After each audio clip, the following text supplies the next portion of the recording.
Hey guys, I know it's been a while since I posted a video here on YouTube, but I thought I'd post something in regards to what's been helping me for the last few years. And when I mean helping, I mean, at least delaying or giving my life a little bit more vitality. Um, I can only speak from the experience that I had when I was first had the onslaught of symptoms of fibro and just the insane fatigue and the mass amount of digestive issues, basically becoming intolerant to all foods is what it felt like at the time.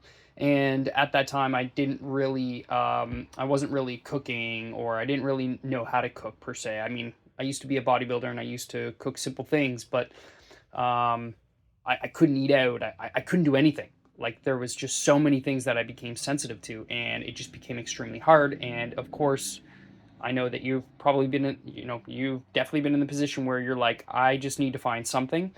And for me, I'm not really into the medical route when it comes to chronic issues.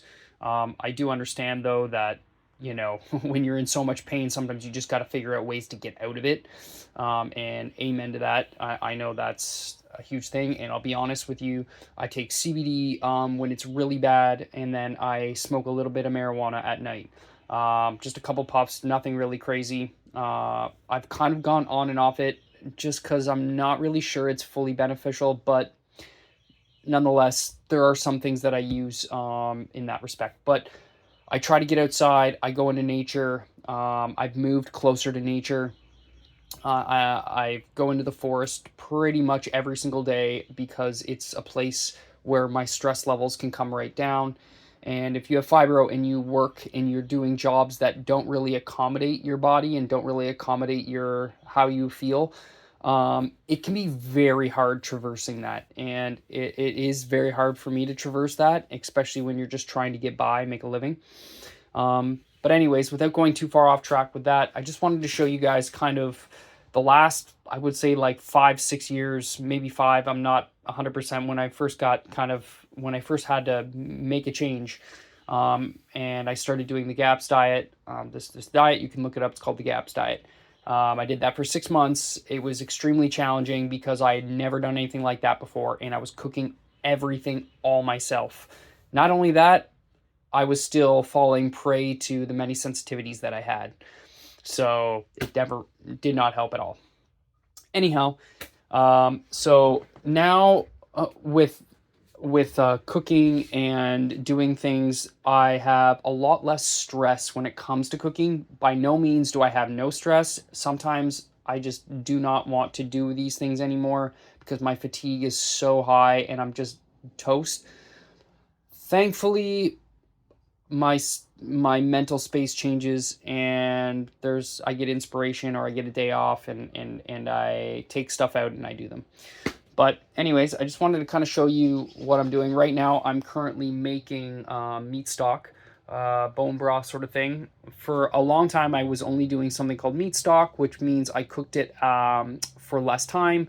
I'm experimenting now with longer stocks, especially when it comes to beef. I source all my bones from like pasture raised or organic grass fed farms that are around me. And yeah, I'll kind of just give you a little peek into here. So just literally fill this thing right up, and you can kind of see how big it is. So it's pretty big. I'm gonna get a heap of bone broth out of this. This is 10 pounds of beef bones that I've gotten, and I use a thermometer that you see here, and I use that because I'm keeping this on for about 20 hours, and I like to beep if it ever goes too high. And I can set it at a point, and this way I can leave it on a stovetop, and I don't have to take the lid off and see if it's boiling or like anything like that. I can know the specific temperature, which I really love. Here I was just soaking some rice, about to make some rice, and what I'll do is I'll throw meat stock in to cook that. So I've taken some beef stock out here. You can see here, I'll just remove that fat. That's just kind of keeps things nice and secure in there. But yeah, I'll do that. let's see here in my fridge. I have salmon that I'm going to cook up as well. I've got some guacamole I made, some leftover potato salad that I made. I make everything pretty much. I've got like pear thing in the morning, or I just made my own pear sauce. Um, yeah, I've got a bunch of different condiments that I use. Again, all natural condiments. But one of the things, because when I get inspiration or I get energy to do things, I make quite a bit of things so that when I have no energy, I have stuff. So in my freezer, you'll see here I've got meat stock. These are all chicken stocks here. I've got some shrimp. Shrimp are really nice for protein, and they're super easy to make, which I really love. And then we've got some leftovers, some leftover stuff that I've frozen. Turkey. I've got chicken in here. I've got beef, lamb, chicken bones, a brisket that I have to cook up at some point, and some chicken feet, turkey feet, for bone broth. And then in here, I have more stuff. These are actual meals, so not just things. I have like, oops, I can't really see it. Lamb stew.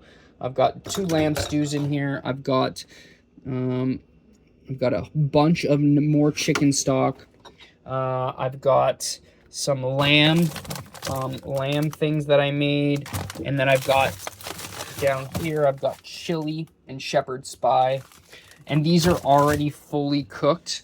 And I use super cubes to these sorts of things. I use these to freeze them, and then I just pop them in a Ziploc bag.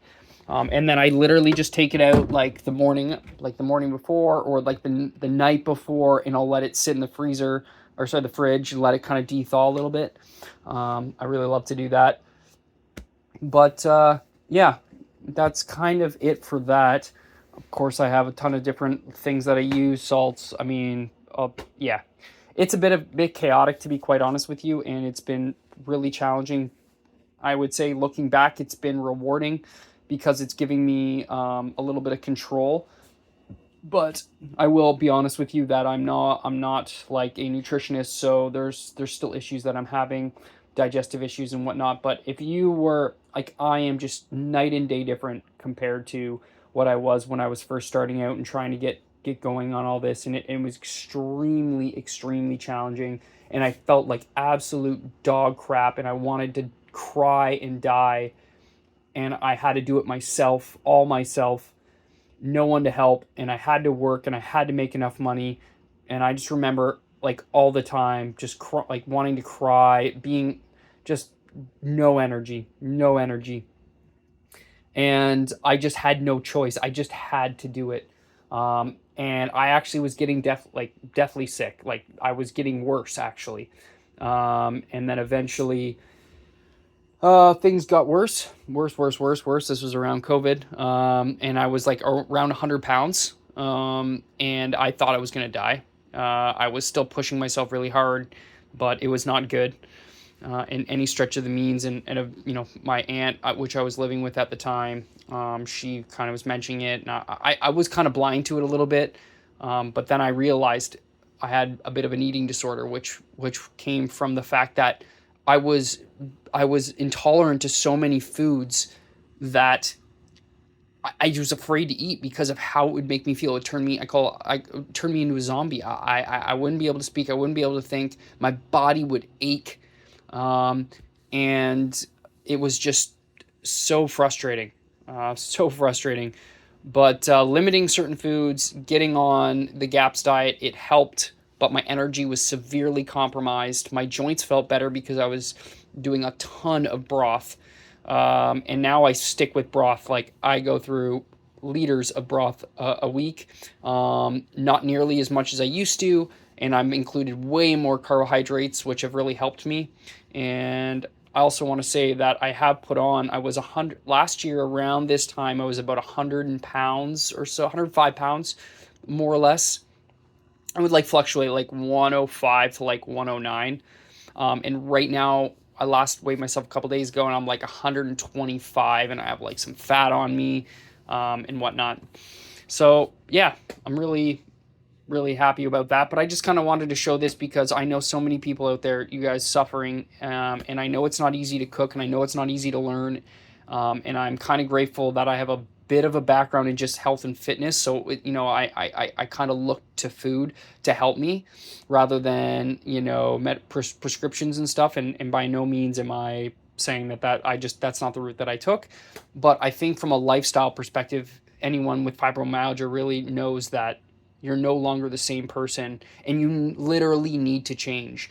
And there's still things I need to change in order to probably have a better baseline and to better manage this, and to be able to feel a little bit more like freedom to do things and not feel so like I'm in prison, and so confined and having to go to bed like if I don't go to bed at the exact same time super early, then I'm like screwed. Like if I lose my routine, it's like I can go down so fast.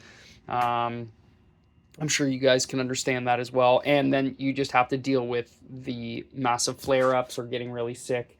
And that's why having this food here is really, really good because it's nourishing for my body. It's going to help me get better faster. And it's not processed food or, that you buy in a store. There's no boxes that I buy.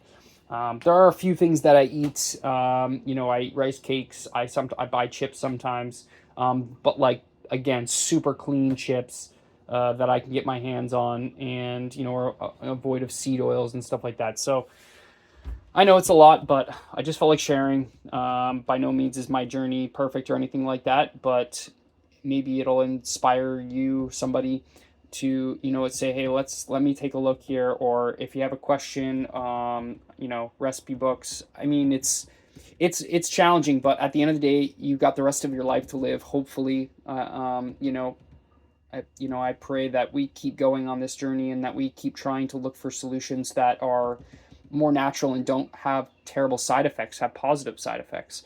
Um, yeah, that's what I got, and just felt like sharing that. So yeah, any questions? Just ask. Thanks.